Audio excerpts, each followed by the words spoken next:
Hello,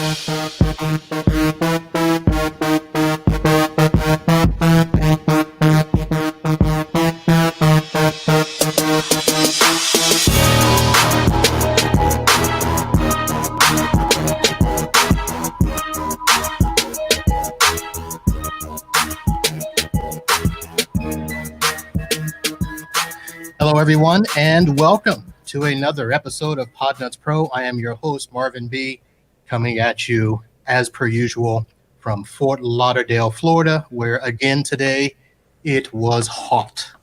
And I only say that because I know some of you are still dealing with snow, which I don't understand, but sorry for you. So tonight's show, we are doing a special live on a Wednesday. I am joined tonight by Paul Joyner from SysAdmin Today, a very popular podcast. Paul, how are you doing, sir? Doing well, considering recent events. I can't complain. I'm doing very well. Yep, it has been a stretch, I shall say, and sure. It's interesting. I was doing some invoicing today, and and luckily, I mean, all but one of my customers have paid. The one, they're always a slow pay, so I'm not too worried about them. But of course, all my regular customers, have paid. And then today, I actually did 2 invoices for one customer because we actually installed a firewall a couple of weeks ago. So I got to invoice them for their regular monthly and for the firewall, and that's about it's a nice little 10 grand invoice that went out today. So I have to ask, you still with SonicWall? I am still with SonicWall. All right. What model did you put in?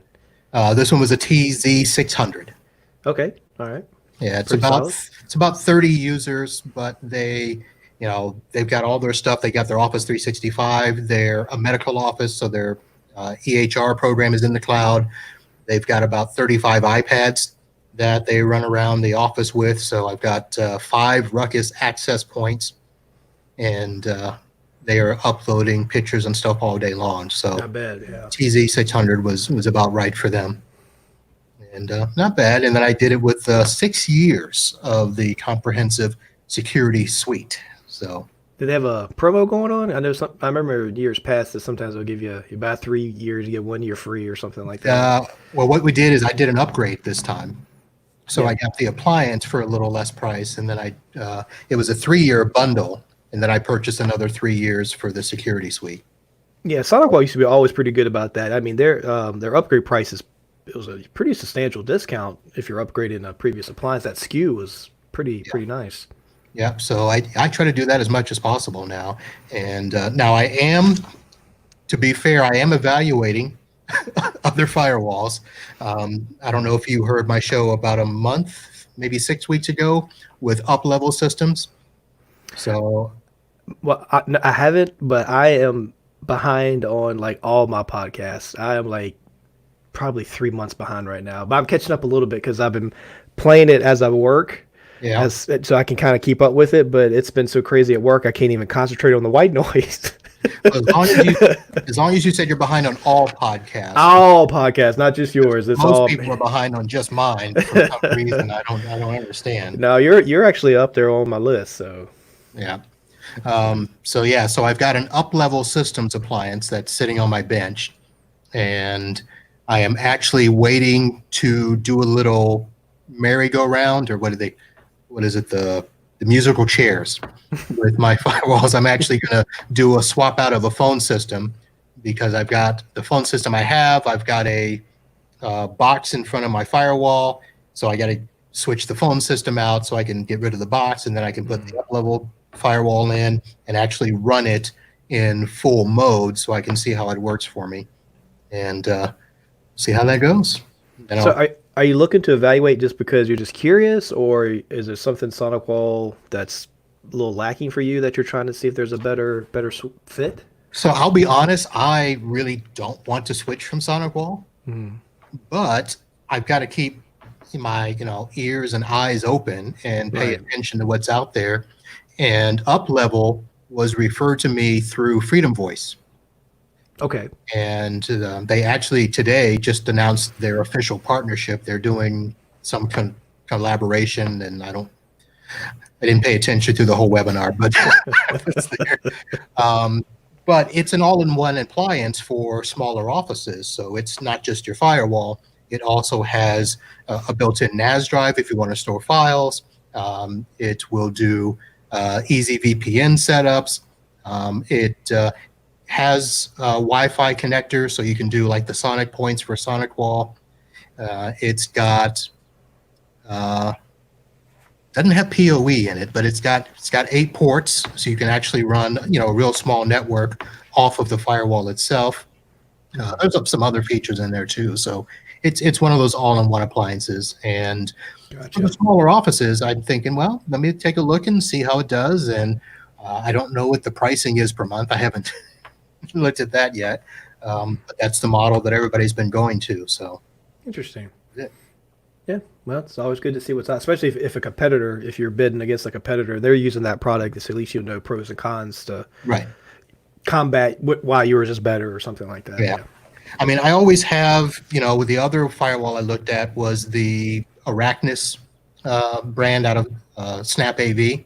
Mm-hmm. And I have a couple of those in some really small offices where, they didn't want all of the security suites and they didn't need the protection and stuff. So that's kind of my fallback firewall for now. And I've gone away. I used to use Netgear way back in the day. Was it ProSafe? Yeah. Well, the ProSafe is the switches. Well, the switches. That's right. What was this? And I forget what the. Oh man, what were they called? But it was I went to the RV series when they came out with the RV.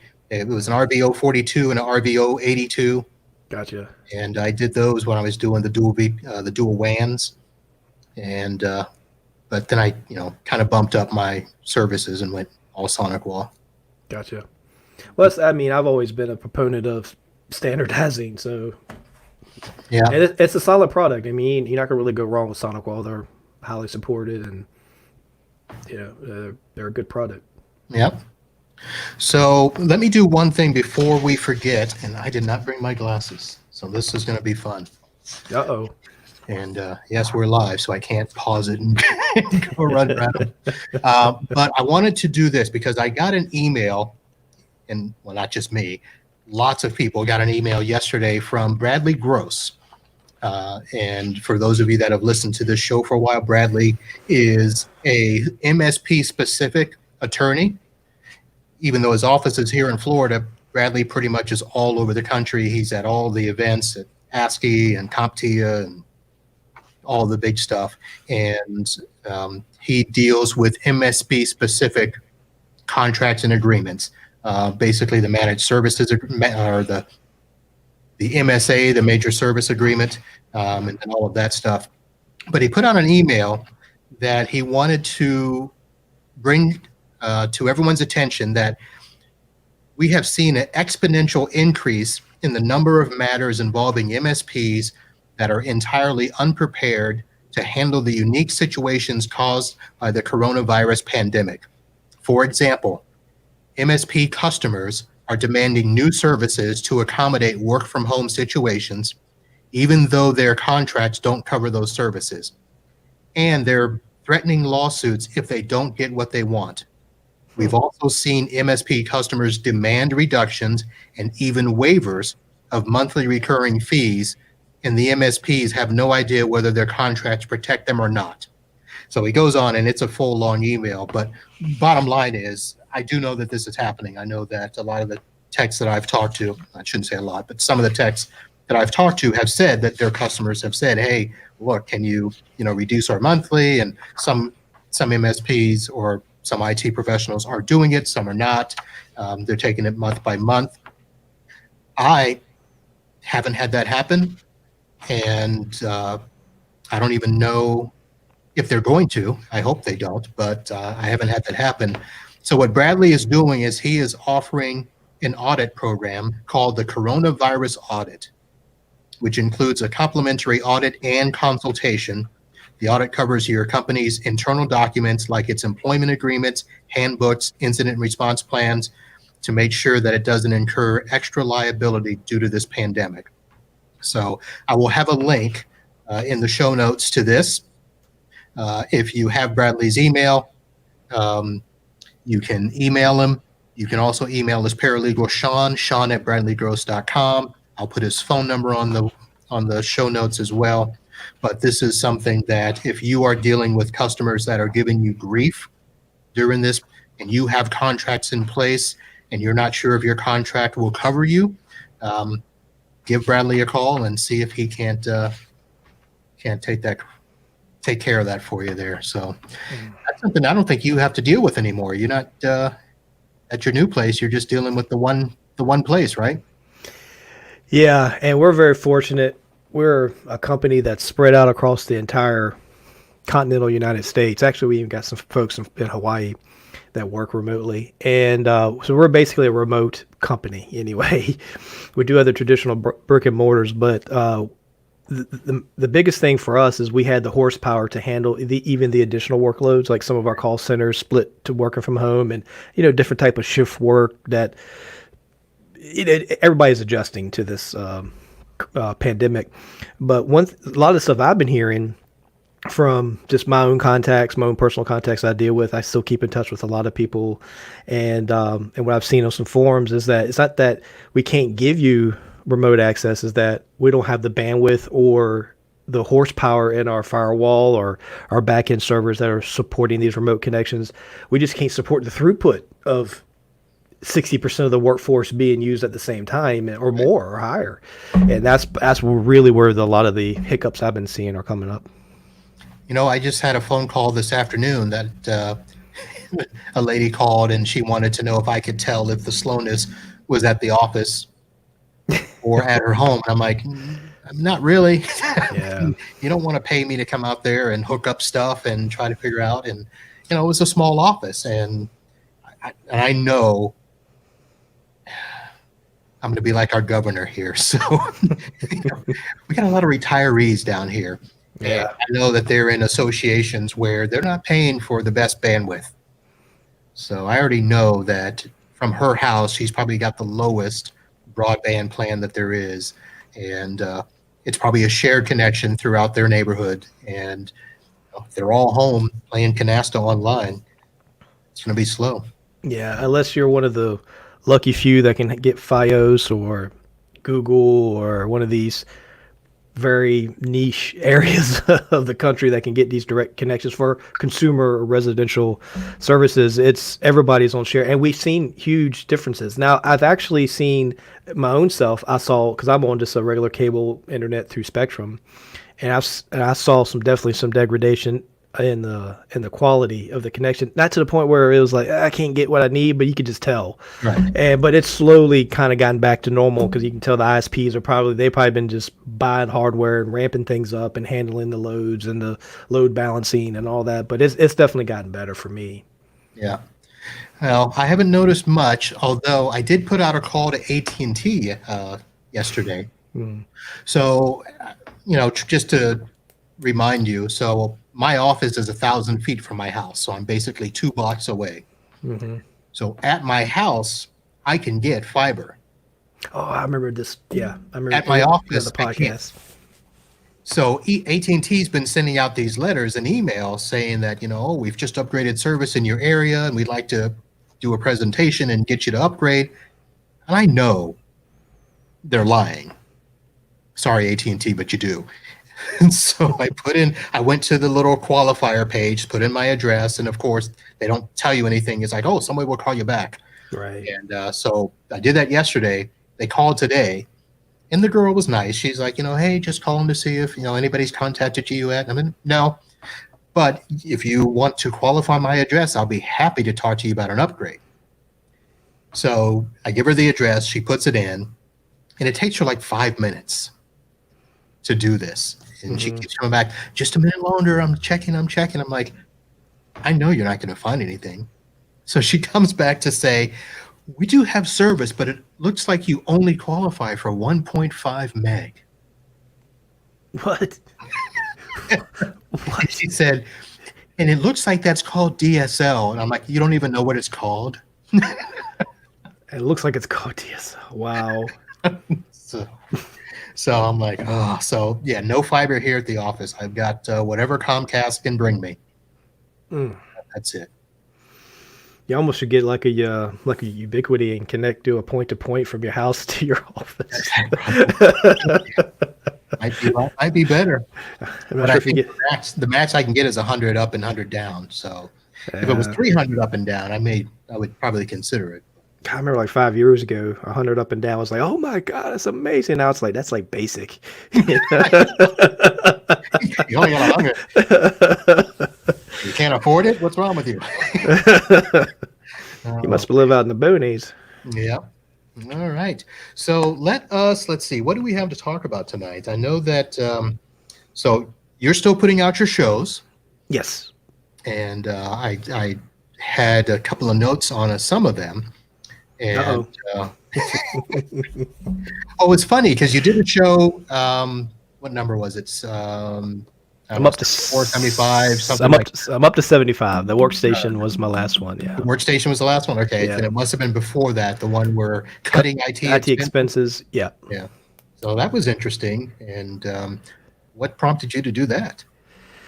Well, basically for ourselves. I think I felt like a lot of not government, but a lot of companies are going to different departments, IT being included, say, hey, what can we do to cut expenses? What can we do to maximize cash flow? That's really the biggest issue for all the businesses is keeping the payroll, keep the cash flow going.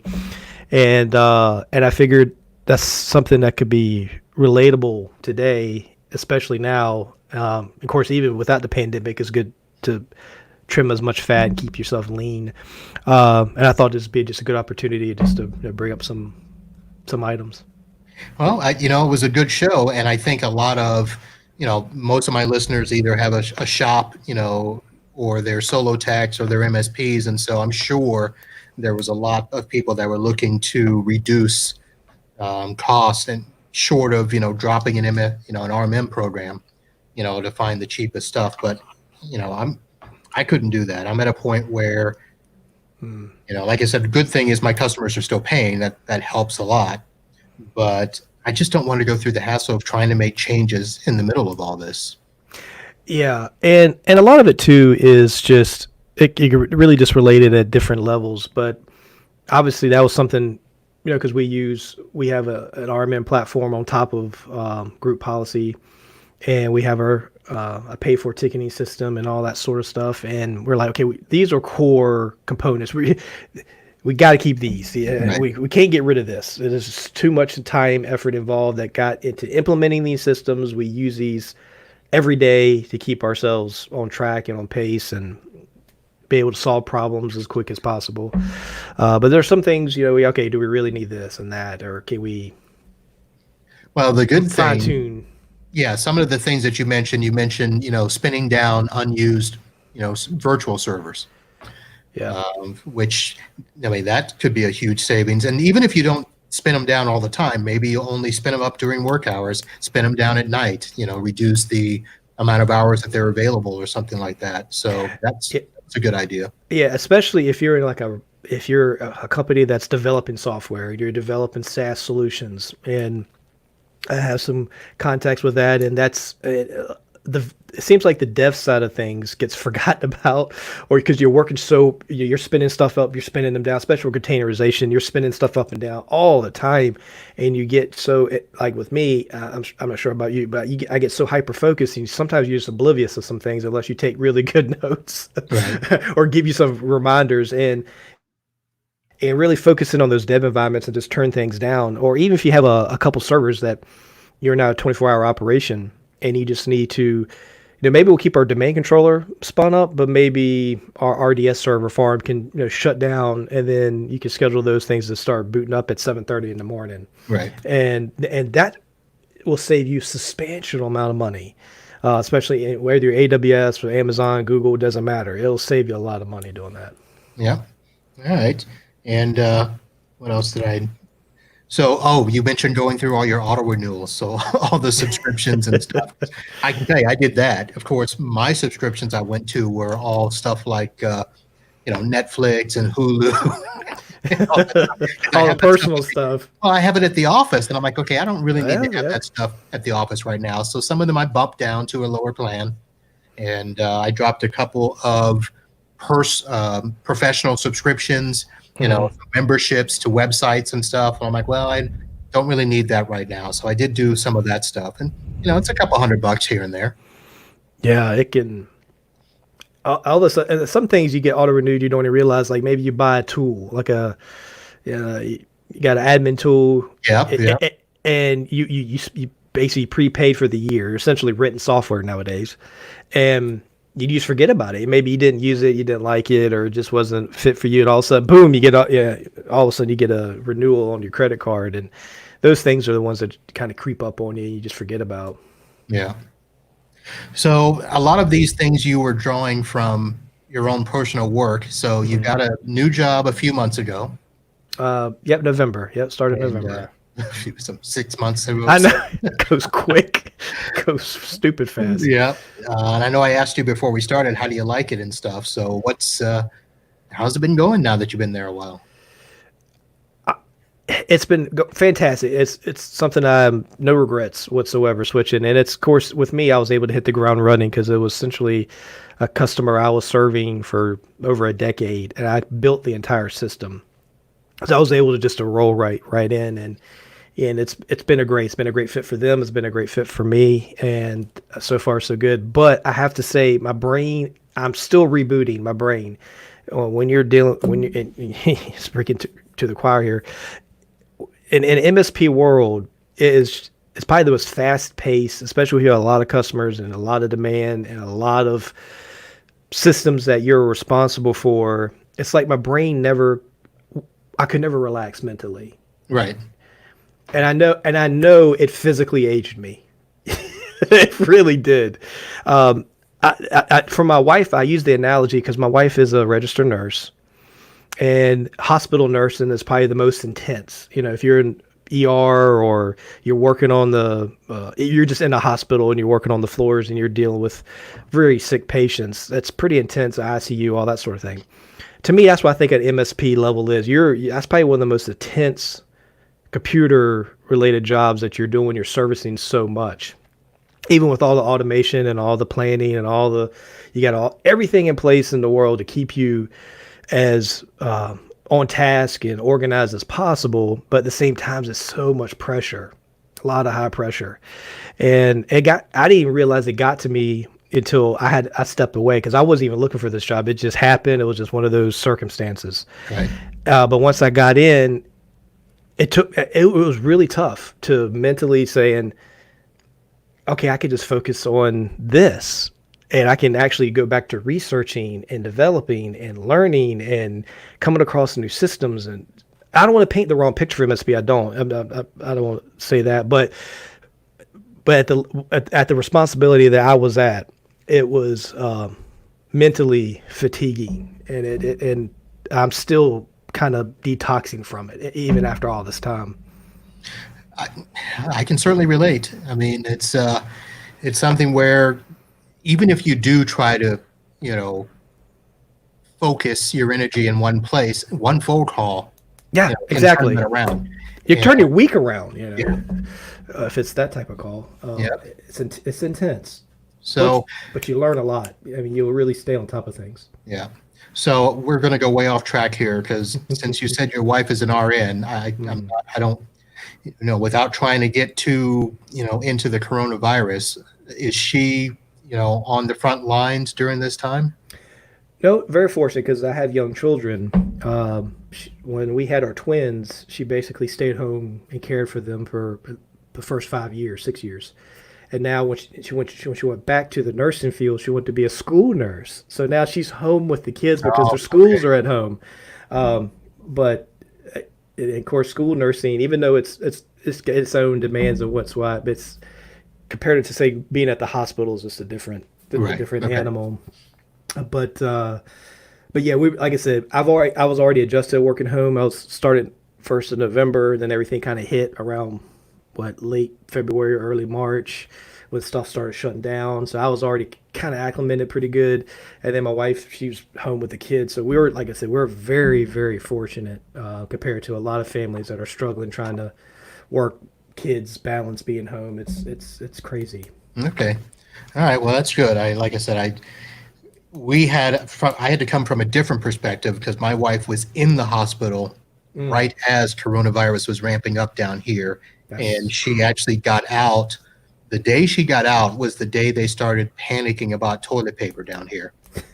And I had been in the hospital for 3 days and had no clue what they were talking about. And I'm like, why? What in the world is going on with toilet paper? yeah. And then the next day is when they started doing the announcements and you know the possible shutdowns. And I was like, oh crap. So, but luckily she got in before all that, because if she was in during it, it would have been a whole different story. Yeah. Yeah, she's actually got to do a checkup tomorrow. I can't even go with her. I can't. They won't let me in. So Goodness gracious. it'll be interesting to see how that goes. But Now you were saying she was kind of back at it. Has she part time or started helping, or is she kind of getting reacclimated back to She- normal life? I guess. well, she had a setback. She, I don't know. Since you haven't listened, you don't know the whole story. But basically, she had to go in. So she's had anemia and vertigo, mainly her whole life, and she'll have periods where she'll be down like a day or two, and then bounce right back and be okay. Well, in the beginning of February, she had a vertical incident, was back one day, and then went down again, and then like couldn't get out of bed. Couldn't. I mean, I'd have to walk her to the bathroom. It was bad, and we couldn't figure out why. And I wanted to take her to the hospital back then, but she was like, no, I'll get through it. And finally, it just got to the point where I'm like, look, you're going. Yeah. And she agreed. And turns out that she had such a low blood count in her white blood cells. And she was 4 pints low on blood. Good. And her plasma was like off the chart in the thousands. It was a mess. So it took her, 3 days in the hospital to get back to normal. And then when she got out, she all of a sudden started having tension headaches and hypertension, and her blood pressure level was off the chart. So then we had to spend a couple of weeks getting that back into place. So then she got on the blood pressure medicine, and then all of a sudden she couldn't walk. Her feet were basically on fire, burning, to the point where she could not stand because it hurt so much. So we just finally got her through that, and she actually has come into the office this week a couple of times. She's only in for an hour or so, and then goes back and rests, because I told her, I said, look, you need to don't think you're back to normal 100%. Right. So I make her go home and rest and all of that. So she's up, she's active, but interesting times. Man, she's been through a ringer. Yeah. And so February, now we're into May. So yeah, it's interesting. Maybe this warmer weather coming up might help. You never. We'll see. I don't know. Gotta figure something out. So All right. All right. Why don't we switch back to tech? So I know you've had a couple of other things happening. You had a big mail migration. Yes, we did almost 400 some mailboxes for companies. We acquired a company, and Okay. so we're getting everybody imported in, and So yeah, it was worked out pretty good. basically domain to domain. You weren't doing like a POP3 to a 365 or something, were you? No, they had an on-premise Exchange server, Okay. and so we just imported their mailboxes into 365. And how we do it is we already had all the accounts set up. They were already using Teams. We use Microsoft Teams very heavily. The voice, everything, and so we got them onto that really quickly so they can participate with committee meetings and whatever, and sharing files and all that good stuff. And so they're already used to that. And then the last bit of the migration is I still use good old BitTitan Migration Wiz. I use them too. I'm so used to it. I just can do Yeah. it in the back of my head. I know there's Skykick that does a really good job with it, but it's just personal preference because I've just been on it for so long. Or I use it so many times. I probably migrated at least 5,000 or more, probably more than that, mailboxes using that product, and it's been worked fantastic every time. But we got that, we synced it all up, and then once we get everything synced up, and We essentially gave instructions for people to use webmail.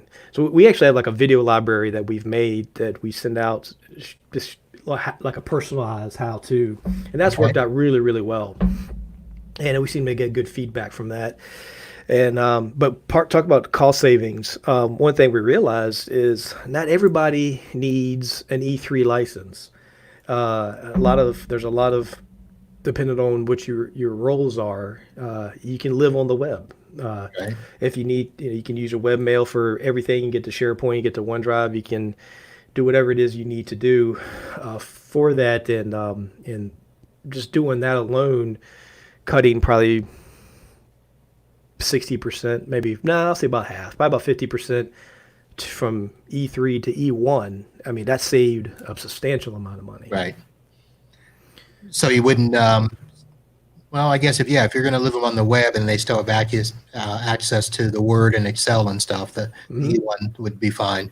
Yep. So, It's worked out well. Just a little bit of training. Just hey, you should go this way, and then. But once a lot of them, once they see it, they're like, oh man, this is actually for what they do was easier, and it was actually one less step. They can kind of live in the same pane of glass, right. and they can just bounce back and forth, and it worked out pretty well for them. Plus, a Okay. lot of them work on tablets, and that really same thing. All right. So 400 mailboxes, was that the number? Yeah, that was to me that's smaller. I'm so used Yeah. to big migrations. And that's one thing I'll say to the podcast. Basically a Friday night for you is what you're saying, right? Well, it took longer. The migration part is pretty straightforward. Well, the forever part's setting it up. The user prep, going through, unfortunately, the Active Directory that I had to inherit to weed out active users. They had multiple domains, some they didn't use anymore. All the groups, and do a lot of the cleanup work there, because I build a spreadsheet, a CSV spreadsheet that kind of matches the user up, and then I give it to their HR department to verify, okay, these are active, are these users still good, and all this sort of stuff. That took by far the most time Right. than the actual, moving data. So, I mean, I'm assuming you did stuff where you consolidated OUs and all of that stuff, or Yeah, well, I'm not bringing over, because when we created the users, we brought them in. We just did a bulk import and then into ours. But yeah, so we break down our OUs. We have like a root level OU for basically it's called business users, and underneath that there's a location. So Right, you have all your cities, like for us, and then underneath that we actually departmentalize everything. So we have a departmental OUs for each location. And so we bring everything into that, and then we also, very similar how we do our group OUs, or they're structured the same way. Very easy to find and see and keep up Right. with. Yeah. okay. Now, do you do that structure where you keep users and computers in the same OU, or do you have a separate workstation OU, a user Yeah, OU? Yeah, Separate those out? basically they're the users and the computers are a mirror image, except they're separate OUs. Right. Okay. Because how we apply our root policies, it just gives us more flexibility. Okay.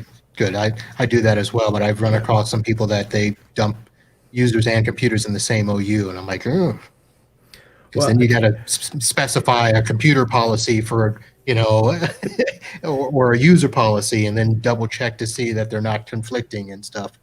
Well, get this: the company, the OU structure that I was, well, actually lack of OU structure, because the stuff, everything was in it wasn't even the OU; it was the root container. I mean, the user's container. Everything was in there. Oh, So I had to actually had to create OUs just to keep myself organized, going Right. through all the records. It was probably, even though it was 400 mailboxes, there was probably well over 1,500 records I had to sift through. Are these active? These inactive? Who are because I don't know the users. right. And so yeah, that was joy. All right. But it's done. It's done. All right. Okay. You know what? I just remember the whole reason that I had thought about having you on the show again was because of the R Hub. Oh, I emailed you about this. I said, hey, I'm glad you got them on the show. I They just, are a good product. They're good folks over yeah. there. So I had a whole set of notes. I was gonna say, oh, I should have Paul on and ask him, did I do a good job with that show? You did, and They were promoting their remote hand tool, yeah, and it's a fairly new feature. They just yeah, yeah. yeah, it's it's not as robust as I thought it was going to be, but it is something to use within the RHub platform. It's nice to be able to do that and utilize video and being able to go to a mobile device and just have them show you stuff in the field and stuff. So that I think would be great. I don't see a use for me unless I were to do it with a tech in another city or something. Yeah. Like I had a tech today, swapping out a power supply, not a power supply, a battery backup. And, he was sending me pictures of the server closet and stuff. And that's the one time I thought, oh, we could have done a remote hand with that.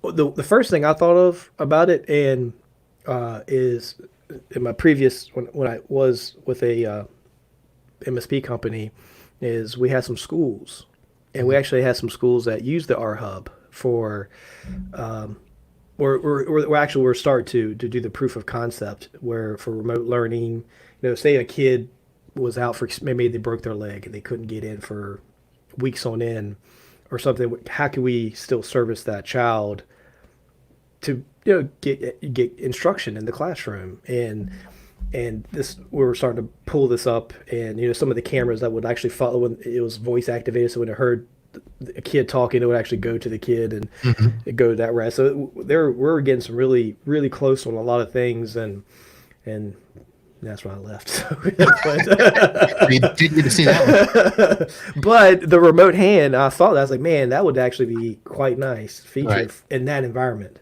Right.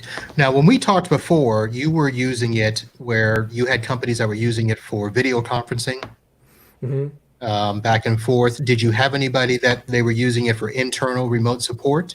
Quite a bit. Okay, so you're doing that. It was probably only a handful user for the video conferencing, but which they did like. But a vast majority were used by people servicing their within themselves internally. A good example, and this is from just like even from a non-IT, was there was a company that did property management. And one of the things was the person who was in charge of like accounting and billing always they had this application that they would use, and all the different remote property managements throughout basically the Eastern Seaboard. She had to she could use Turbo Meeting to get in, or I still say Turbo Meeting or our hub Turbo Meeting. That's still the name of the It's the name of software, right? And she would use that to remote connect to the computer to walk them through for training, support, and all that. And so even from a non-technical, and then we had a lot of companies that had their own one-man army of internal IT, and we had it for them as well. And everybody really enjoyed using it. I've got one customer that's got multiple locations and they're using Log Me In for their internal remote support. So, It's expensive. oh yeah, they pay $4,000 a year. Good gosh. For like what, 3 computers? It's 150. Log Me In Central. Is that what it was? Central? Yep, Yeah. Log Me In Central.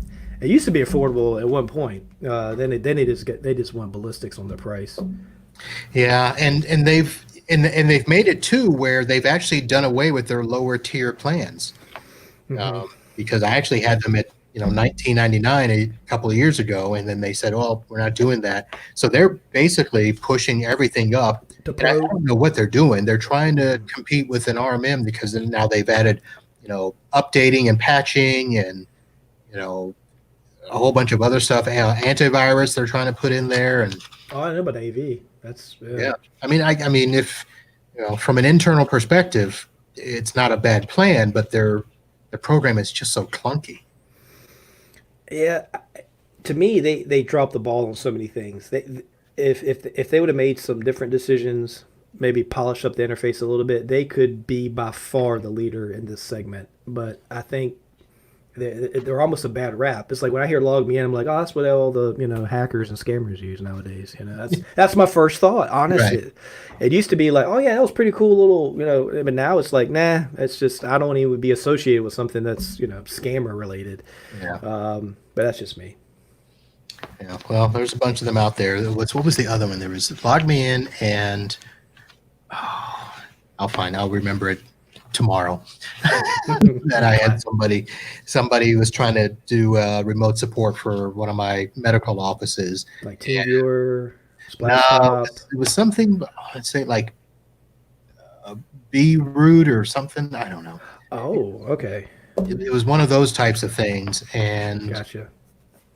And normally what I, in the, the firewall, I'll go in and I'll block, all the remote stuff. I'll leave open, RDP. I do leave open TeamViewer, but I even block log me in. And I just need to make sure I leave open. I had to find the compatible one for take control for the SolarWinds because I blocked myself one day doing that.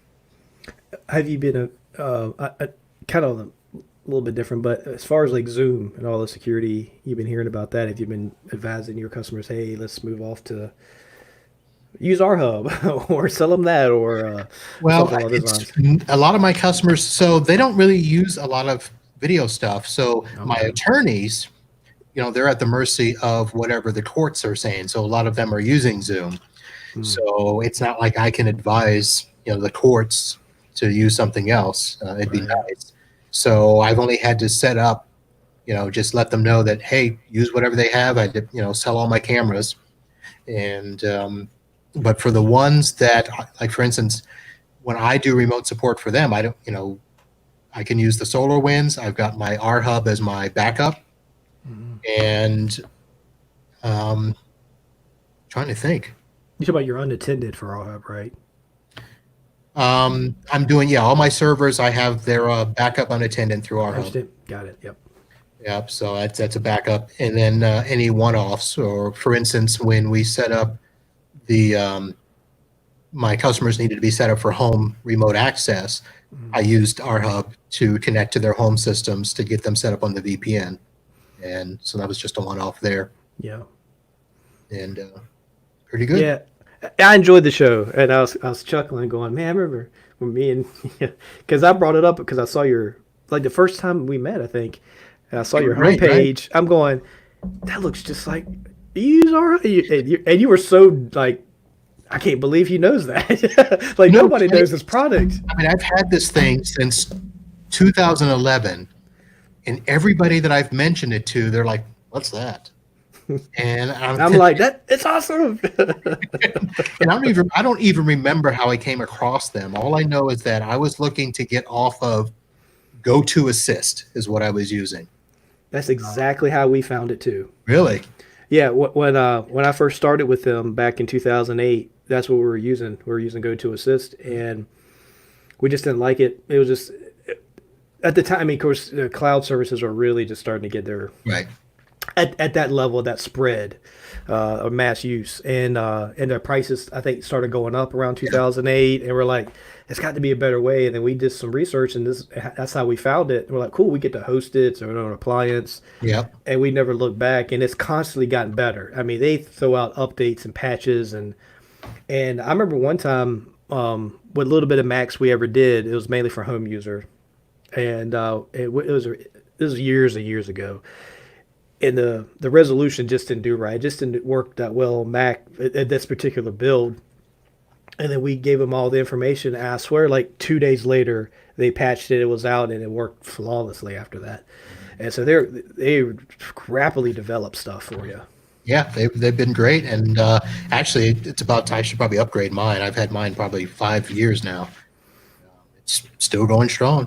Yeah, solid state hardware. I mean, usually, as long as you keep it in a cool, decent place, it'll last a long time.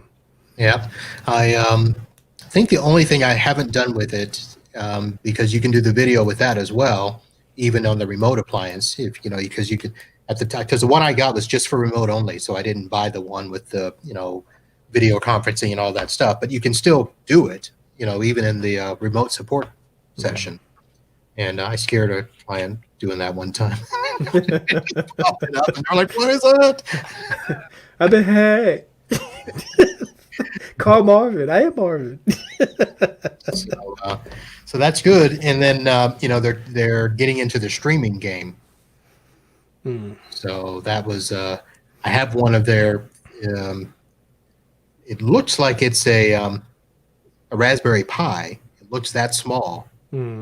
That I've streamed with it a couple of times. I just haven't devoted enough time to really look at it. And, I need to do that. I've got a list of so many things I got to evaluate. Well, speaking of like tools and things that are cool, I'm going down a rabbit hole myself. Like, what's something? Have you gotten like a new piece of hardware, or like a tool, or software solution, or something that you're like, man, this is pretty cool, and you're starting to use it and like it, or if everything's status quo right now? Well, I got the new Fluke, basically that. But the one that I've been talking about and pushing out is the Podnutz box. You didn't hear my show on that? So basically, I will. Not good for audio, but it's good for. Let me pull this up and share my screen. So basically, it's a box. Now you can get the software only, or you can build your own appliance. White label it. Okay. But I got the box, and so Podnutz.com. Let me throw this in the chat, and you can. Yeah, I'll pull it up too. Pull it up and go. So it's basically a box that you can throw on and do some, remote monitoring and management. And the box is $100, and then you pay $19 a month for the service. And I have actually been, I got it. I got my first one like 5-6 months ago. And I was like, maybe we'll see how this goes. But then I started playing around with it, and some of the things that I really like it for, here's the actual box. And you know what? I should probably do my link. If you buy it, I'll just share my screen, and then I'll put a link in the show note to it. And so here's the actual box. And I mean, it's really not much bigger than a Raspberry Pi. And you just throw it on the network, and it'll go out and find all the devices. You know what? I should probably bring up my dashboard. That probably would be a lot. A live demo. And it's funny because, I have my SolarWinds set up to where I can, get alerts when machines go offline and all that stuff. And then I actually have Oversee that I use for stuff. And the thing that really got me onto this was that all of my other devices would take 10 15 minutes before letting me know that something was offline. This was almost instantaneously, literally within a minute of something going down, I would get the alert. And you can do it SMS or mail. And you have to pay extra for SMS or anything like that? What was that? Do you have to pay extra for SMS, like a group, like a block of messages? Okay, nice. No, it's $19 per month, period.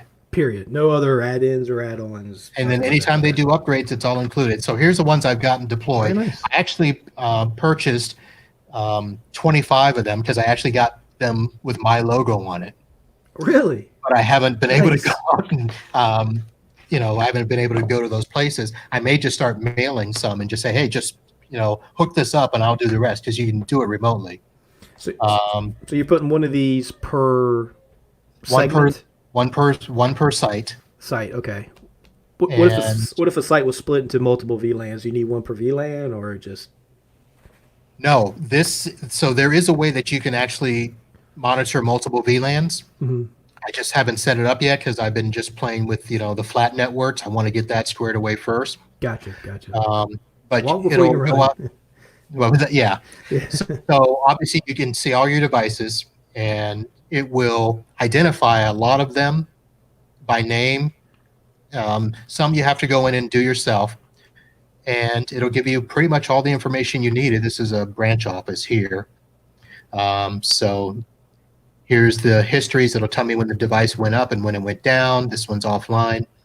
Um, oh, this is an office where half the people aren't working because they're working from home, so the machines are shut down. Mm.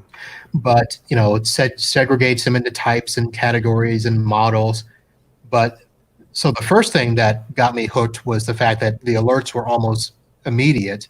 Real time. The second, wake on LAN. So if you've got your devices set with wake on LAN, before I would always have to maintain a list of devices and what their MAC address is, and Yeah. if the name changed, I had to go into the list and change the name to make Yep. sure it matched. This, the name changes are instant. So if a device goes off domain and you change the name, it'll do it, and it'll wake on LAN. So that Very has been, nice. I don't have to worry about that. The other thing is, so for instance, here's a watt box that I've got set up. And I can connect to it without having to set up, I don't have to connect to their VPN the way that I normally would. I can actually just hit connect from here. And now it's not 100%. So I'd say like 90 to 95% of the time, it will connect to the address. So for instance, there it is. So I can just log in, and I don't know which site this is. I may not have the password here. We get the gist though, yeah. Yeah. So, for the most part, yeah, I had to go in my IT glue and get the password. And then there's other things. For instance, at this location, what do I have set up? That's Port St. Lucie. So that one's not actually set up 100% yet. That's pretty affordable. I mean, yeah, I mean, it's, and it'll do RDP to the workstation. So if a workstation was set up, I can RDP through the connect there. Let me go to this now is it office actually here. now is it actually using the RDP protocol from Microsoft, or is it using their own proprietary? No, they're using it. So if I go in here and find a station, I might have slowed down my connection here because We got Yeah. so much going on. That's but pretty there's slick. I mean it's one of those things, and it's an MSP style dashboard. So I have all the customers I've set up so far are here. Mhm. The green means all of the important devices are on, so you can set up which devices are important, servers, switches, that sort of thing, key stations and stuff like that. So if one goes offline, you get a little alert. And for instance, I've got one set up here at my office. My other station is off. This one I know is a managing partner who shuts down his station every night. But we keep that. And this office actually is one that I went and set everything up, and then they shut down the office as soon as COVID-19 hit. So that office is pretty much down. And there's some other things in here. I've got stuff set up for printers. So I've got the customers that we're able to sell them toner cartridges. I have it set up to where it will alert me when the toner cartridge is low. Oh, And very nice. I did that for here. So, there's a lot of stuff in there that has actually turned out to be pretty nice. I know very expensive software that struggles with toner and printer consumables notifications. So if it can do that and do it reliably and do it well, that's a home run just in that by itself. Yeah. So the only difficult part, if it's a non-standard printer, you have to know the OID code, to put it in there, the string that'll, because some of the ones I've done, it'll actually, it'll do black, cyan, magenta, Right. And then some of them it'll just do toner. There's a couple of HPs where it'll do the maintenance kit for me. So Diffuser, your drum. right. What's the other one that So the cartridge is like it picks up like all the extra toner. I forgot the name of it. The waste cartridge. The waste cartridge. Yeah, yeah. Do those. I don't have any of those yet. I haven't hooked up any copiers to the eyes yet. So I need to do that. But I'm still kind of just playing with it, and I haven't really been able to go in. I probably should now. Everybody is freaking slow. But yeah, setting up the VLANs, that is possible. I've actually seen where that can be done, but the one time I set it up, I actually broke my connection. So I figured, let me do this one on one site one time and make sure I get it right before I do a remote. So that's pretty nice. And, it does speed checks on the network. So you can, get, and you can actually set a alert to where, if you've got a broadband connection where the speed goes up and down, you can actually set a threshold that if the speed gets below a certain, level, it'll send you an alert. And then that way you'll know before your customer calls them and they say, hey, stuff is slow. Yeah, well, your bandwidth dropped. Right.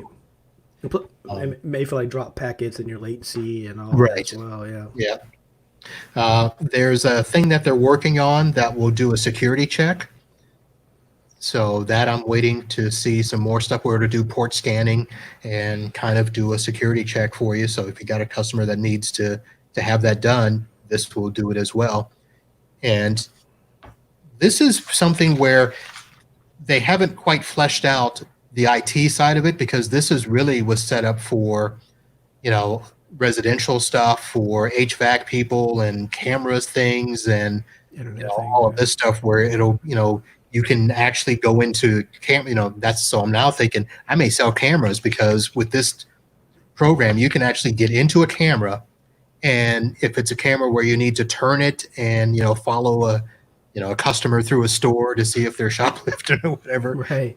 This has got stuff built in for that. So there's some nice little features. Yeah, you get those PTZ cameras. You can move them around. Yep. So that's really slick. That's what I've been playing with. Even though I've had them a while, I've only deployed, like you said, I only have 7 deployed. But I got 25, so I'm gonna throw those all over the place. Have you seen much with reporting? Because I could see this maybe being a good for like asset management and those sort of things. So the reporting, it's nice. I mean, you can have it send you a report of everything it's found on the network. It's not in a very pretty form, but it gives you pretty much everything you need. It'll give you the name, the MAC address. If you've given it asset tags, it'll have all that. But it comes in a CSV spreadsheet format. Gotcha. So, and I can see that improving. That's usually something you'll probably see. Yeah, right. Them add to. Yeah. Yeah, but for $19 a month, it's pretty cheap, and some of my customers I don't charge them yet. Some others I'm charging $185 to throw this box on. So. And what you probably figure out more, because that's why I could see like any type of reporting. Because if you can something that can look nice, like an executive report, you can hand off. That's value, and okay, this peace of mind, but it costs money for that peace of mind. And but if you can develop that and give that to them, then yeah, you can bump that right up. Yeah. So that's the newest thing that I've been playing with outside of the One Touch, the newest Fluke One Touch. You'll have to go back and listen to those shows. And yeah, I remember listening to some of the Fluke ones. It has so many. It seems like there's how many do you have? How many Flukes do you have? I mean, I don't know. I'm guessing 20,000. He's like a museum. I can see this is the first Fluke. And I think I do have that. I have like my original micro scanner. I think I have 9. Wow. And they all probably have a special place in your heart. I bet every one of them does. Yep. There's even an Etherscope that's broke that I kept just because, I don't want to get rid of it. Because at some point, I do want to have that museum and stuff. So it'll be interesting. But so I have 3. I'm sorry, I have 4 that I carry with me at all times. So I have the little mini sprinter. This big backpack just for Flukes, on the road. You never know what kind of situation I need to be in, right? Hey, what? I tell you what, You laugh, but it's true, actually. looked pretty darn awesome walking into a customer site, and they're like, "Oh, well, we got this problem. Shh, let me pull out this one. Oh, what about this problem? Wait a minute, let me pull out this one." Because it's nice to be able to pull out, a device, and check the network, check the Wi-Fi, check the VLANs. I mean, the last two iterations that they've put out, and they're not flukes anymore, by the way, they're NetAlly. Being able to plug into a network jack anywhere, and if you've got managed switches where you've got VLANs, and if I don't know if probably knowing you probably do what I do, where I only set VLANs on certain ports. I don't set every port on every switch for all the VLANs. No, absolutely Okay. not. I know some people that do. No. So being able to plug in my device, and I can tell which port has active VLANs on it. Mm-hmm. And that, I'll be honest, the first time I did that with a customer where they had a cable guy come in and unplug one of my switches Like and then uplink? plug stuff back in. Huh? Yeah, unplugged your uplink, like your main uplink. Oh yeah, just unplugged everything. Yeah, he was doing some camera work and thought he would be, he did a whole. I was pissed at this guy. So, and Camera so, people and then the copier people. I mean, so like half the office all of a sudden could not do. They had two additional wireless VLANs for the guest network, and they had information kiosks like televisions and information poles and stuff that as people walked through the office, they would get the information and stuff. Well, those all stopped working. And then, of course, they have wireless printers. So nurses that were trying to print, biopsy labels couldn't print those labels because that was on a separate VLAN. And this was from one cable he unplugged? no, he unplugged all the cables. All of them. Yeah, oh yeah, yeah, Just cuz. just because. And this is a medical facility. Medical facility. He just assumed I'll just plug. He goes, well, I plugged them all back in. They're all working. By working, you mean the flashy light came on? Yeah, they were flashing. See, the flashy light. See, it worked. Yeah. So I had to go over there and I plugged in my device, and basically all I had to do was figure out, okay, the VLAN is on, and plus I had my written documentation where I'm like, so this VLAN is supposed to be on here, but he ended up moving stuff around. And so normally you got to, get there, get into the switch, Log in, exactly. Yep. do all of that stuff, trace the cables and all of that. But all I did was plug this in, and within 5 minutes, I was able to map out where all the cables went on which port. And the best thing is you can do the trace route from the device, from the DHCP server to an access point, and trace the path through every single switch.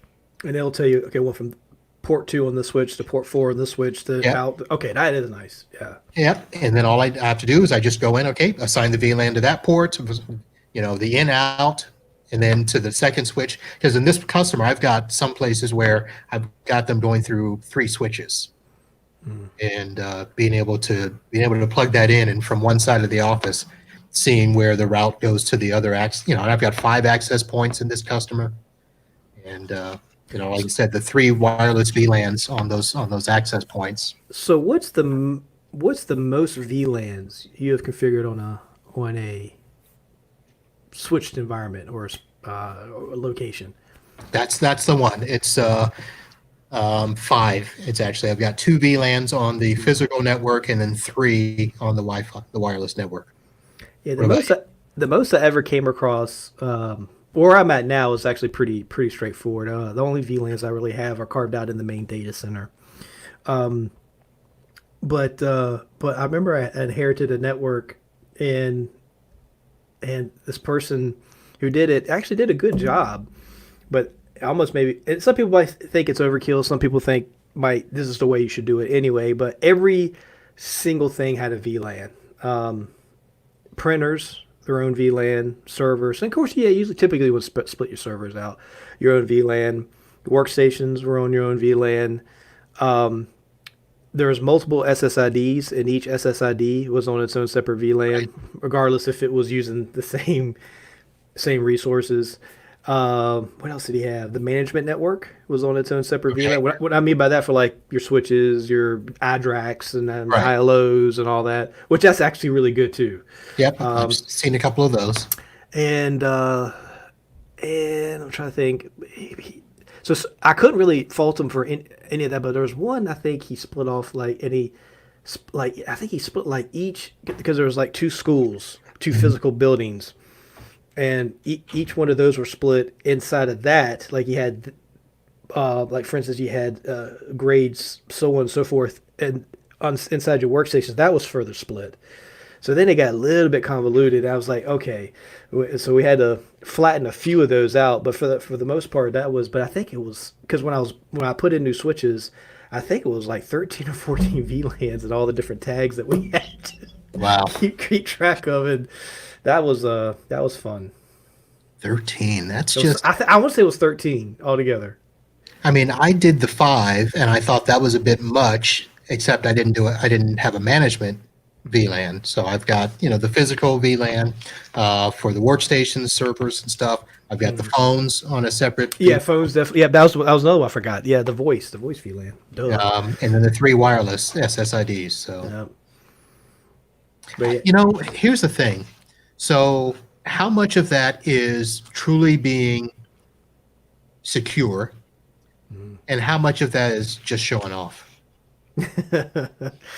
yeah. So, like I said, most of it was pretty good. Like I don't know if personally I would have created one just for the copiers and the printers. That's just me. Right. I wouldn't have thought to do those. I mean, I guess you can, because there have been, and that too, especially in 2019, there's been multiple cases where some copiers have been essentially hacked, and, Right. and Yeah. bad guys got in through that, but they had an open NAT policy to that device, which shouldn't have never been there to begin with. And so at least some of the case studies I've read, but they were actually able to penetrate in, and of course, if that was walled off on its own VLAN, it would have been much more difficult to do Right. really anything.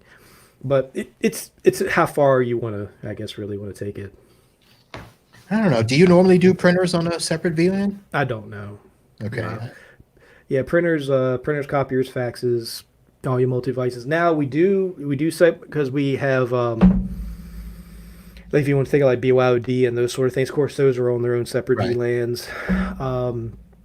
Just iPads, and even if they're corporate, like DEP, like corporate owned iPads, we still separate those as well. Mainly just for addressing, because we have so many.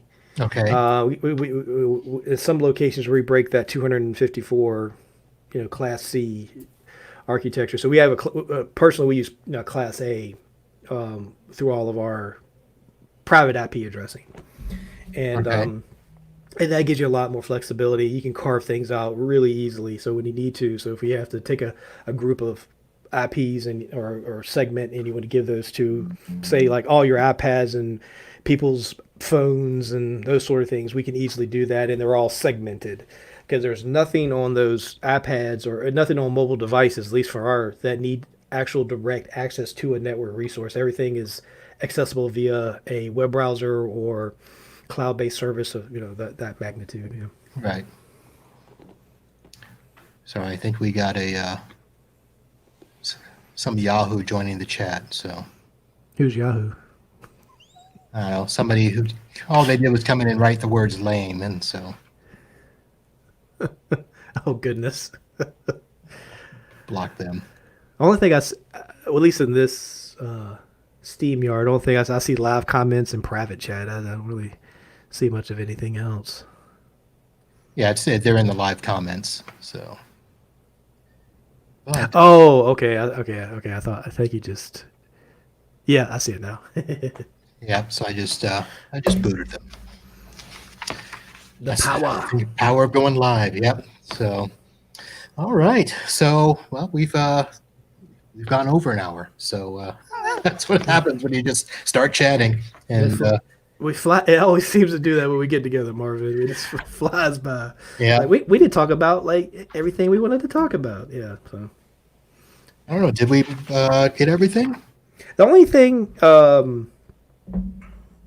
didn't know if you wanted to talk about the one episode, but I mean, there's no need to go down there. But I do would like to bring. I remember I was talking about the Outlook Yeah, yeah. issue. Go ahead. Yeah, there's one thing I was actually came across today, but the newer build, which is Outlook build 12. I'll give this so you can put this in your notes. Okay. 12730.20236, which is Outlook the 365 version. They call it version 2004. So it went from version 2, not like what you're thinking, like 2000, like the old school way of thinking, Right. but it went from a 2003 2004 with this build number. Okay. Anyway, the bug that it is, and we have some salespeople that use our ERP system, which gets through a terminal server environment. And what they do is they'll copy a PDF from the terminal server environment, which is maybe not an invoice, but maybe a quote or something like that, and they'll paste it in their local Outlook on their local machine directly into the message, and it works flawlessly until Okay. you get to this version. If you get to this version, it breaks it. It won't do it. So the workaround is not that big of a deal. The workaround is you paste it to say like to your desktop, recopy it, and then throw it into your Outlook, and that'll take care of it from there. But if you're on that build version, hopefully it'll get patched pretty soon. But if you're fighting it, you might want to roll back if you have to. Right. So now, is this 2016 or 2019? I think the build I made, like I said, because it starts to blend together once it won't start the 365, because it actually says off Outlook 365. Right.